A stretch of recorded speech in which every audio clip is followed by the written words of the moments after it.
সুপ্রিয় শিক্ষার্থীগণ, বিশেষ করে যারা এই বছরে কোভিড-19 শর্ট সিলেবাস পড়ে পরীক্ষার জন্য প্রস্তুতি নিচ্ছ, তাদের সকলের প্রতি আমার দোয়া ও আশীর্বাদ থাকলো। আজকে যে বিষয়টা আলোচনা করব আমি, তোমরা জানো অ্যালিফ্যাটিক যৌগের সংযোজন বিক্রিয়া আলোচনা চলতেছে। অ্যালিফ্যাটিক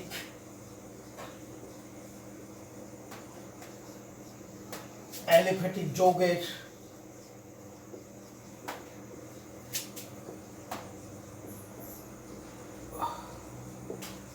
সংযোজন বিক্রিয়া,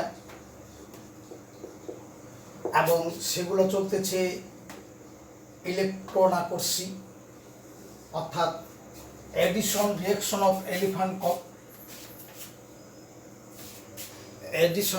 অফ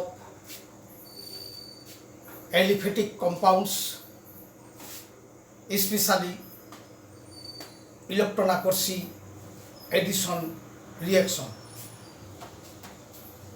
আমি এর আগে হাইড্রোজেনের সঙ্গে হ্যালোজেনের সঙ্গে এবং হ্যালোজেন অ্যাসিড ইত্যাদির সঙ্গে বিক্রিয়ার মেকানিজমগুলো দেখিয়েছি, এবং সেখানে দেখানো হয়েছে সব জায়গায় যে দ্বিবন্ধন বা ত্রিবন্ধনের দুই দিকে, এই দ্বিবন্ধন এর দুই দিকে সমান সংখ্যক হাইড্রোজেন ছিল। আর এখানে যেমন এটা প্রোপিন, দ্বিবন্ধনের দুই পার্শ্বে অসমান হাইড্রোজেন, দ্যাট ইজ অসমান, এরকম যদি হয়, আর এই বিকারকটা এটাও যদি অসমান হয়, যেমন এখানে হাইড্রোজেন আয়নের আকৃতি এবং ব্রোমাইডের আকৃতি দুটা অসম, এই ধরনের যদি হয়, যখন এই পাই ইলেকট্রন এর দিকে পার্শিয়াল নেগেটিভ পার্শিয়াল পজিটিভ, তখন এই ধনাত্মক অংশ অর্থাৎ ইলেকট্রোফাইল ওই জায়গায় যাবে যেখানে কার্বনের মধ্যে দ্বিবন্ধনে হাইড্রোজেনের সংখ্যা বেশি, ওই জায়গায় সংযুক্ত হয়ে, অর্থাৎ CH3CH, আর এই জায়গাটাতে আসবে ব্রোমাইড, এটা হবে CH3। তাহলে হলো 1 2 3, 2 ব্রোমো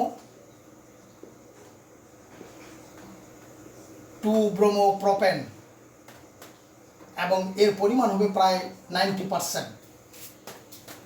আবার যদি এটাতে যদি এই বিক্রিয়াটাতে যদি জৈব পারক্সাইড দেওয়া যায়,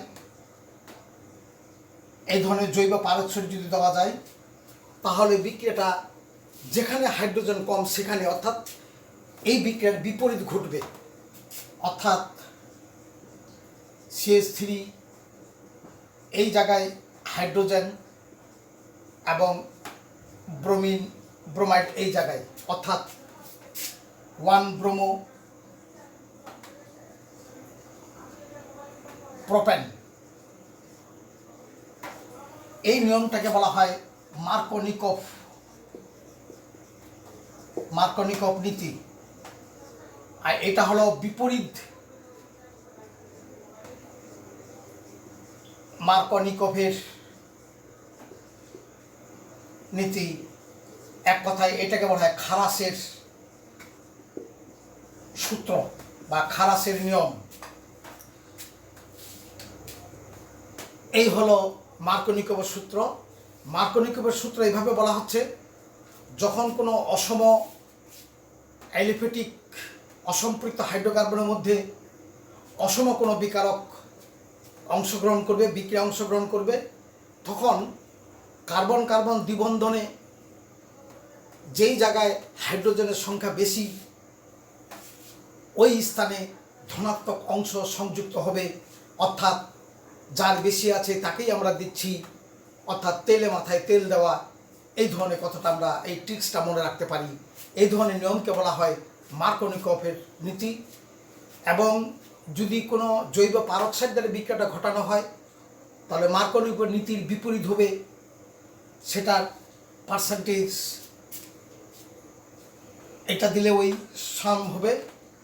আবার এখানেও এই পার্সেন্টেজ আবার আসবে এই ধরনের, এটা যে হবে না সে কথা না,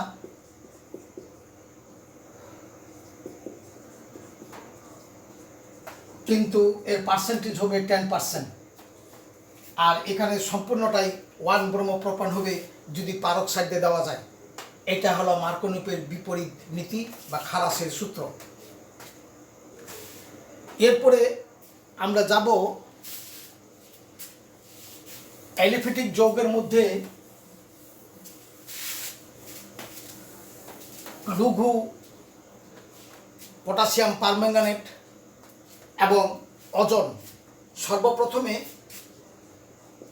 অজনের সঙ্গে বিক্রিয়া, অজনের সংযোগ বিক্রিয়া। তাহলে এই জায়গাটাতে এখানে যে পাই এবং সিগমা বন্ধন আছে, এই বন্ধনটা ফিউশন হয়ে যাবে, অর্থাৎ দুটো সেপারেট হয়ে যাবে।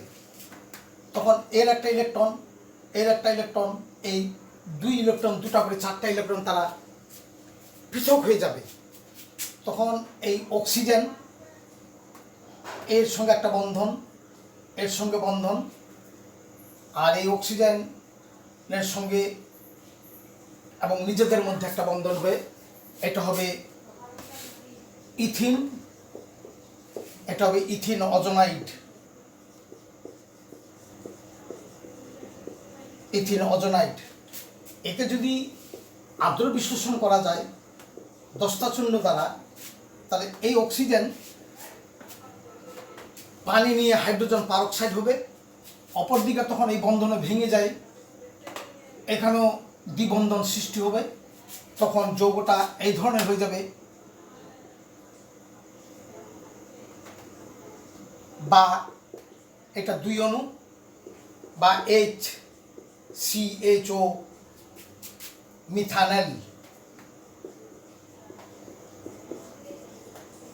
মিথানল অথবা ফর্মালডিহাইড। এই এর গঠন অক্সিজেনের সঙ্গে দ্বিবন্ধন, 2 পাশে 2টা হাইড্রোজেন, অর্থাৎ মিথানল অ্যালডিহাইড যৌগ এখানে উৎপন্ন করলো। আবার এইটা যদি 3 বন্ধনওয়ালা যৌগের সঙ্গে দেওয়া যায়, কার্বন কার্বন ট্রিপল বন্ডের সঙ্গে, এর সঙ্গে যদি অজনের বিক্রিয়া করি আমরা, তো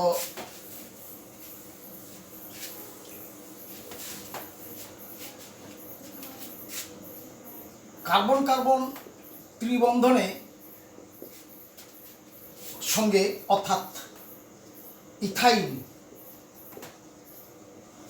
ইথাইনের সঙ্গে অজন বিক্রিয়া করালে এখানেও সংযোজন বিক্রিয়া হবে।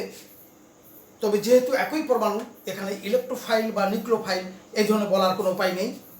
অর্থাৎ অজনের 3টা অক্সিজেন, যেমন কার্বন কার্বন দ্বিবন্ধনে অজন পরীক্ষার মাধ্যমে প্রমাণ করা যায় দ্বিবন্ধনের অস্তিত্ব এবং দ্বিবন্ধন কোথায় আছে তা চিহ্নিত হয়, ঠিক এটারও তাই কার্বন কার্বন ত্রিবন্ধনের অস্তিত্ব কোথায় আছে, অর্থাৎ পজিশন অফ ট্রিপল বন্ড আর position of double bond identified করা যায়, শনাক্ত করা যায়। তাহলে এখানে 2টো পাই বন্ধন, এটা সিগমা বন্ধন, তাহলে এই সিগমা বন্ধন থেকে গেল। এখানে কোন অক্সিজেন এর ইলেকট্রনের সঙ্গে এই পাই ইলেকট্রনের সঙ্গে একটা বন্ধন করলো, আর এই অক্সিজেন নিজেদের মধ্যে এবং অক্সিজেনের মধ্যে, যেহেতু অক্সিজেনের বহিস্থ কক্ষপথে 6টি ইলেকট্রন ও 2টি ইলেকট্রন, অর্থাৎ ভ্যালেন্স ইলেকট্রন 6 হলো, 2টি ইলেকট্রন ভ্যালেন্স কাজে ব্যবহার করবে। এখন একে যদি আদ্র বিশ্লেষণ করা যায় ইন প্রেজেন্স অফ জিঙ্ক, তাহলে এই পানি একটা হাইড্রোজেন অক্সিজেনকে নিয়ে হাইড্রোজেন পারক্সাইড হয়ে যায়, অতঃপর এই বন্ধনটাও ভেঙে যায়। তখন ঘটনাটা দ্বারা এইরকম, CHO আরেকটা হয়ে গেল CHO, দুটো এটা হলো গ্লাইঅক্সাল। গ্লাইঅক্সাল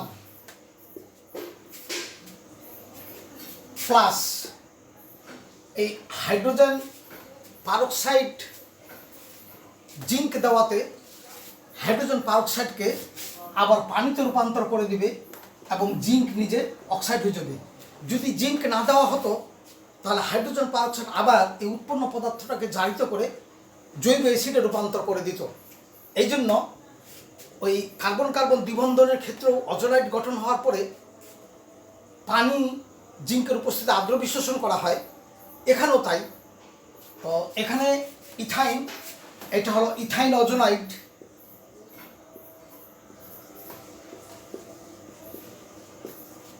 এটা হলো গ্লাইঅক্সাল। এই জন্য বলা হয় যে অজন বিক্রিয়ার সময় ইথিন এবং ইথাইনের সঙ্গে কি কি সুবিধা আছে। একটা সুবিধা আছে, কার্বন কার্বন দ্বিবন্ধনের শনাক্তকরণের জন্য অজন পরীক্ষাটা করা হয়। ঠিক তেমনি কার্বন কার্বন ত্রিবন্ধন এর বন্ধনটা কথা আছে, এটা শনাক্ত করার জন্য এই পরীক্ষাটি করা হয়। অজোনাইড গঠন হওয়ার পরে আদ্র বিশ্লেষণের সঙ্গে দস্তা চূর্ণ দেওয়া লাগে, কারণ অজোনাইড থেকে যে অক্সিজেন নেয় হাইড্রোজেন পানি যে হাইড্রোজেন পারক্সাইড হয়, এটা শক্তিশালী একটা বিজারক পদার্থ। যদি জিঙ্ক না নেওয়া হতো তাহলে ওই হাইড্রোজেন পারক্সাইড উৎপন্ন পদার্থকে জারিত করে দিয়ে জৈব অ্যাসিডে রূপান্তর করত। এই জন্য জিঙ্ক হাইড্রোজেন পারক্সাইডের কাছ থেকে অক্সিজেনটাকে নিয়ে জিঙ্ক নিজে জিঙ্ক অক্সাইডে রূপান্তর করে এবং হাইড্রোজেন পারক্সাইডকে আবার আগের মতো পানিতে রূপান্তরিত করে দেয়। এই হলো অজনের ক্ষেত্রে অজোনাইড যৌগে জিঙ্ক ব্যবহারের একটা যুক্তি। এই গেল অজনের সঙ্গে ইথিন ও ইথাইনের বিক্রিয়া। এবার আমরা দ্বিবন্ধন এবং ত্রিবন্ধনের শনাক্তকরণ একটা পরীক্ষা, সেটা পটাশিয়াম পারম্যাঙ্গানেটের লঘু দ্রবণ, এবং ওই জায়গায় এটা জারক পদার্থের ভূমিকা পালন করে তোমাদের বেশি, কারণ পটাশিয়াম পারম্যাঙ্গানেটকে আবার জারক পদার্থ হিসেবে প্রমাণ করে যদি এখানে আমার অক্সিজেন আনা হয় তাহলে এটা একটা তোমাদের কাছে ঝামেলা মনে হবে। কাছার সময় তোমাদের খুব কম, আমি সংক্ষিপ্ত আকারে আলোচনা করতেছি। এই জায়মান অক্সিজেন সরবরাহ করে এটা লঘু দ্রবণ। যেহেতু দ্রবণ পানি, এটা যদি এরকম এই ইথিনের সঙ্গে বিক্রিয়া করাই, ইথিন পটাশিয়াম পারম্যাঙ্গানেটের জলীয় লঘু দ্রবণ, যেখানে পটাশিয়াম পারম্যাঙ্গানেটের পিঙ্ক কালার এর গোলাপি বর্ণ এই অসম্পৃক্ত হওয়াতে এই অক্সিজেন এর সঙ্গে যুক্ত করে দুটা হাইড্রোক্সাইড উৎপন্ন করলে এই পাইবন্ধন ভেঙে যায়, তখন এই জায়গায় একটা OH single bond, OH single bond CH2, এটা ডাইহাইড্রোক্সি ইথিন, এটা অস্থায়ী যৌগ, এই পুনর্বিন্যাস হয়ে ভেঙে এই হাইড্রোজেন এখানে চলে যায় এবং এই অক্সিজেন আর একটা হাইড্রোজেন এখনো পানি অপসারণ হয় হয়ে এই যৌগটা এই ধরনের দাঁড়ায় প্লাস ওয়াটার, অর্থাৎ এটা হয় ইথানল অর্থাৎ এসিটালডিহাইড, এবং এর যে গোলাপি বর্ণ এটা বর্ণহীন হয়। এই পরীক্ষাটাকে বলা হয় বেয়ার পরীক্ষা। বেয়ার টেস্টের মাধ্যমে অসম্পৃক্ততা নির্ণয় করা যায়, যেটা তোমরা নবম দশম শ্রেণীও তোমরা পড়ে থাকতে পারো বা আছে সেটা। অসম্পৃক্ত নির্ণয় দুটা পরীক্ষা, একটা হলো ব্রোমিন দ্রবণ ইন কার্বন টেট্রাক্লোরাইড, আর একটা পটাশিয়াম পারম্যাঙ্গানেট লঘু দ্রবণ অর্থাৎ ডাইলুট সলিউশন। এখানকার গোলাপি বর্ণ বিবর্ণ করে, ওখানকার বাদামি বর্ণ বিবর্ণ করে অসম্পৃক্ততার নির্দেশ দেয় বা দেখায় যে যৌগটা অসম্পৃক্ত, আনস্যাচুরেটেডের জন্য এটা পরীক্ষা করা হয়। এখন আমরা এই কার্বন কার্বন ত্রিবন্ধন এর সঙ্গে যদি আমরা এটাকে আদ্র বিশ্লেষণ করি, in presence of 20% sulphuric acid এবং 2% মার্কিউরিক সালফেট, এটা একটা গুরুত্বপূর্ণ বিক্রিয়া। তাহলে এই বিক্রিয়াটাতে এই দ্বিবন্ধনগুলো, এই দ্বিবন্ধন পাই বন্ধন একটা খুলে যায়, খুলে এই জায়গাটা এই হাইড্রোজেন এসে এটাকে CH2 করে দেয়, সিঙ্গেল বন্ড, ডাবল বন্ড, এখানে একটা OH লেগে যায়। এটা একটা অস্থায়ী, এটাকে অস্থায়ী একটা অ্যালকোহল গ্লাইকল, এ আবার পূর্ণ বিন্যাস হয়ে এই হাইড্রোজেন এখানে চলে যায়, তাহলে এটা CH3, আর এই ইলেকট্রন দিয়ে এখানে এই গ্রুপটাকে CHO গ্রুপে রূপান্তর করে, তাহলে এটা হলো ইথানল। অর্থাৎ কিভাবে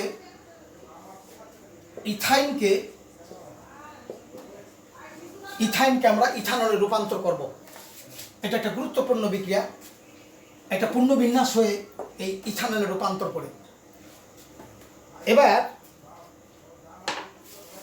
যদি এই যৌগটাতে এই ধরনের দেওয়া হয়, এই জায়গাটাতে যদি এইরকম প্রোপাইন দেওয়া হয়, তাহলে এটা একটা ইন্টারেস্টিং বিক্রিয়া। এটা হলো প্রোপাইন। তাহলে এই পাইবন্ধন ভেঙে এই জায়গাটাতে ওই চলে আসে, আর এই দ্বিবন্ধন CH2, এখানে যুক্তি হলো এই ঋণাত্মক,